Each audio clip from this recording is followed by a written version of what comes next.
y difíciles. Y justamente como habíamos pactado, tengo en la línea telefónica, en un enlace, perdón, Skype, con Juan María Naveja, analista internacional y buen amigo de Mega Noticias TVC. Juan María, ¿cómo estás? Muy buenas noches, gracias como siempre.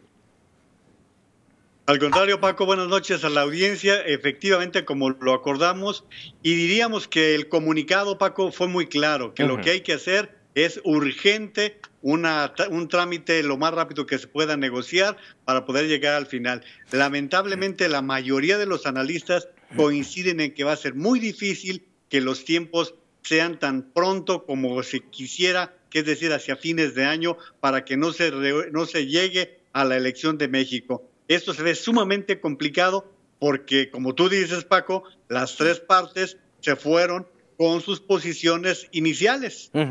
Así es, y se ve complicado, más allá del tiempo, Juan María, la cantidad de temas en donde están confrontados los tres países.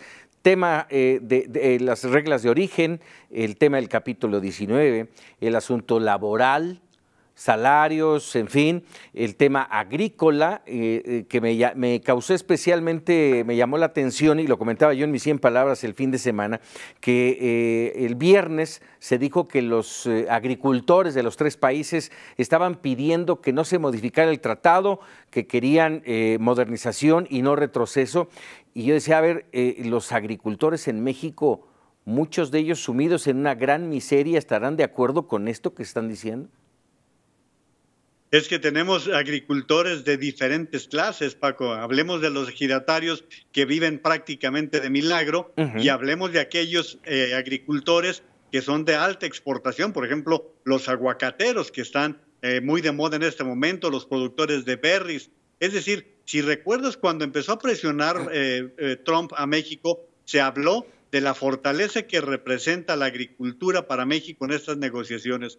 Por esa razón, el tema agrícola dio un giro muy singular. Hiciste una síntesis muy apretada, pero muy certera, Paco. Los problemas están en Estados Unidos con el tema del déficit. Para ellos es básico bajar el déficit que tiene con México.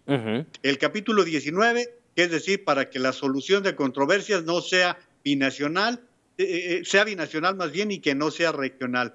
Pero también hay que decir que Canadá ha dicho que se retira de la negociación y se llega a que los conflictos no se resuelven de acuerdo a como está acordado. México es el que ha tenido una posición un poquito más incierta, solamente en el tema que tú también mencionaste, Paco, que es el laboral, que es muy complicado para México, porque aquí, con lo que se le paga una hora en Estados Unidos a un trabajador, pues es el salario de toda una jornada. Entonces es muy complicado para que este tema, el laboral, es decir, las asimetrías que existen en este momento, se logren superar rápidamente. Por eso la negociación se ve tan compleja, tan complicada en el tiempo que está viniéndose. Y bueno, vayamos también a los temas que pueden ser adicionales. Mira, te quería pasar el dato, pusiste las imágenes de Trump hace un momento.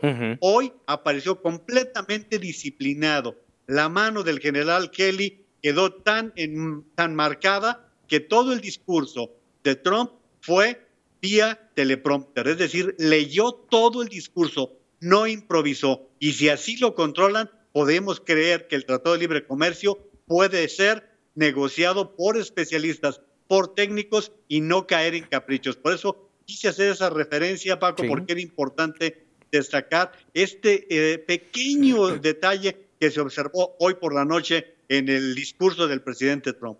Sí, importante sin duda, y también habrá que ver cuál es la tendencia a la que van a orillar a Donald Trump en cuanto al TLC. Sí, bien manejaste ya y ya mencionaste que ya hay un orden, hay quien pone cierto orden y también, por supuesto, inteligencia en los discursos del presidente, pero la consigna tiene que ser en favor de lo que él ha puesto desde campaña, ¿sí? Y la tiene que cumplir.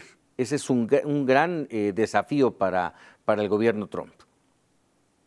Él desde que entró en campaña dijo el déficit, la relación con México es realmente y poco conveniente para Estados Unidos. Recordarás que en la llamada que tuvo con el presidente le dijo, ni siquiera quería hablar con ustedes por las diferencias que existen entre las dos economías, porque ustedes han abusado de Estados Unidos. Esa es la visión que ha tenido Trump durante mucho tiempo y que es la que te acordarás que el viernes comentábamos que el principal negociador precisamente utilizaba los términos de Trump para poder hablar de cómo ve él esta negociación del Tratado de Libre Comercio. Por lo tanto, no es nada fácil, sí estamos ante una negociación sumamente compleja con todo y la relevancia que tiene para las tres naciones, Paco. Sí, complicado, pero bueno, 1 de septiembre, que además está a la vuelta de la esquina, la segunda ronda. ¿Qué podríamos esperar, Juan María? Yo creo que tenemos que esperar que las tres partes lleguen con la voluntad de sacar adelante un tratado de libre comercio que, a querer o no, ha beneficiado a todos.